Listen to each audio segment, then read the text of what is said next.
Bienvenidos a Latinoamérica. Welcome to Latin America.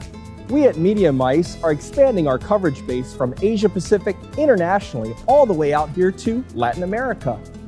Now, at the tail end of the APAO, we waited a couple weeks and decided to come on out here to the PAAO and cover some more great innovations, as well as understand synergies between Latin America and Asia Pacific. We've covered some symposium, posters, and lots of other types of things going around the hall. So check it out. Here's our PAAO coverage video. Let's go, guys.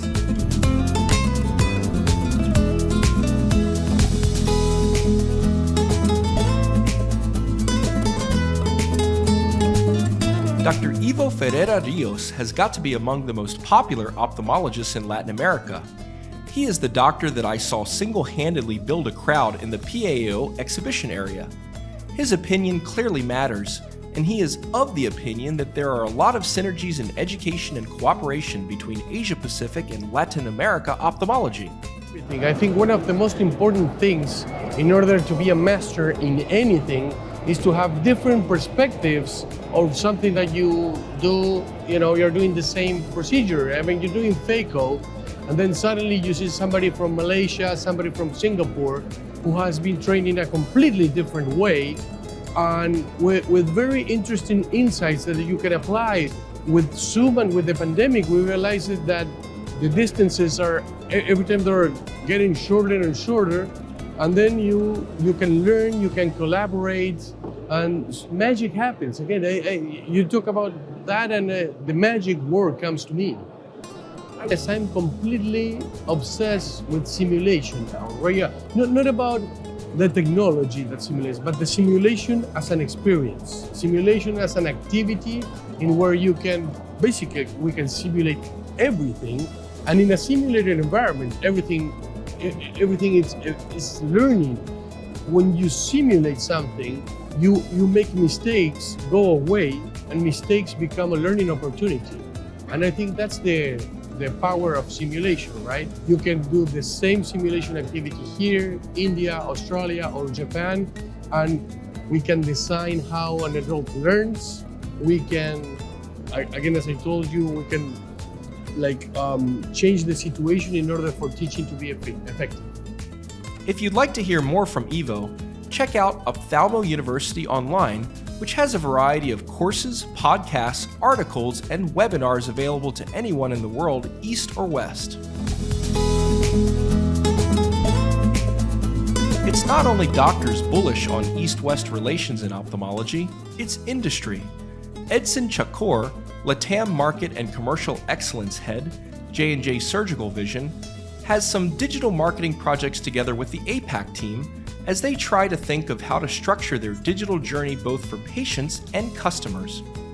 Edson likes to help pilot projects in Latin America, where there are smaller but many diverse countries, and export them to Asia Pacific, where there are also diverse as well as both small and large countries. So testing pilots in diverse Latin America supports success. Meanwhile, Peter Baranovic, Commercial Director International of ESW Vision, is a globetrotter from the APAO over to the PAAO. Peter said that ophthalmic companies that have something unique to offer have a vested interest in being both in APAC and LATAM. He said both regions have highly educated doctors. He literally said, "They are not sleeping, they have much to offer. It's not only about USA progress anymore." Then there's Jack Che of MediWorks, who represented a part of China's industrial expansion into Latin America. I think from our side, I'm from China, so why we go into Latin America regions? The first thing, because the coronavirus is the factor around 3 years, and now in the ophthalmology field, before was from the brand from Germany, from Japan, so we think there'll be some more voice from China. So that's why we come to Latin American regions. Of course, we can learn from each other. And we don't say the Latin American doctors to learn from the Asian, but I think to study together and to develop together. Yes. That's enough industry talk. Let's move on to more science synergies between regions.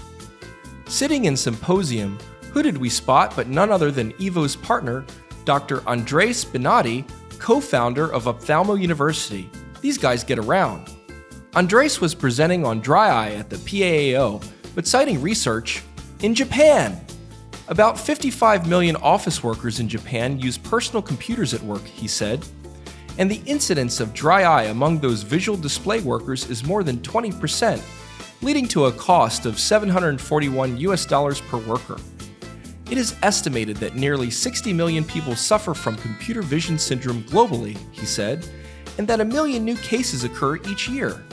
Hence, the economic benefits and productivity resulting from medical treatment are huge. So it's clear Latin American doctors are looking abroad to advance their own research. They also have some fascinating case studies, which reminded me of all the unique case studies I came across from my time in India. Only around 50 cases of Delaman orthois have been reported globally. This case adds to the literature with this rare syndrome involving microphthalmia or anophthalmia with or without orbital cysts, focal skin defects, intracranial cysts, and skin appendages. Despite consisting of a triad of characteristic malformations, it can take time to diagnose due to its rarity. Proper identification of this syndrome is critical to initiate management and prognosis. Another rare condition appeared in the posters, Voigt-Koyanagi-Harada syndrome. This is a multi-system autoimmune inflammatory disorder with ocular, auditory, skin, and neurologic involvement. Corticosteroids constitute the base of treatment.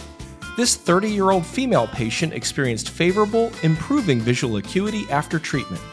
Cairns-Sayre syndrome, a rare neuromuscular disorder, also made an appearance in PAAO posters. The syndrome is a rare pathology that we must take into account in pediatric patients who start with bilateral ptosis that progresses to extreme ophthalmoplegia, authors noted. 20% of patients with this disease present with sudden death due to its cardiac manifestations, the reason why early interdisciplinary management is recommended. It's clear any Asian doctors visiting a Latin American show, or vice versa, are going to get a brainful of new knowledge on case studies. Very helpful to know in clinic. Beyond the conference, the Argentine capital was a wonder to behold. When I visit India, it feels like a sea of life. In Argentina, it feels like the air of life, or maybe that's just Buenos Aires. Breathe a day's air here and feel alive with the essence of La Vida, which I believe is contrast. My colleague Rob Anderson and I got to experience the colorful barrio of La Boca, the city's ecological reserve, the upscale riverside port area, the world's most incredible mausoleum, and more. Long live Buenos Aires, where life seems truly lived, juxtaposed. I'm so glad my friends and I got to experience this city as part of the PAAO conference.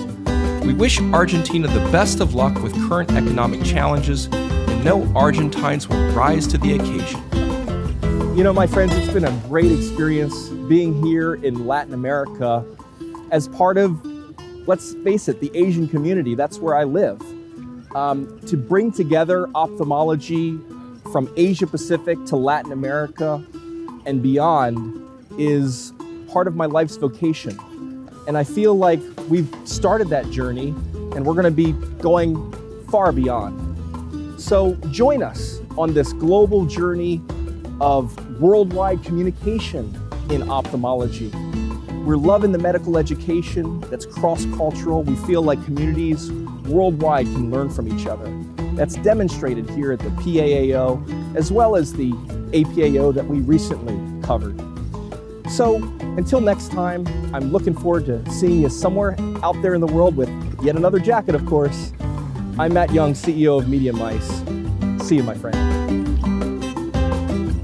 Thank you. It's a pleasure to be with you guys. I think Media Mice is the best communication platform in the entire world. And I congratulate you for being present here. And you guys are unifying the entire world. So we're going to be always partners.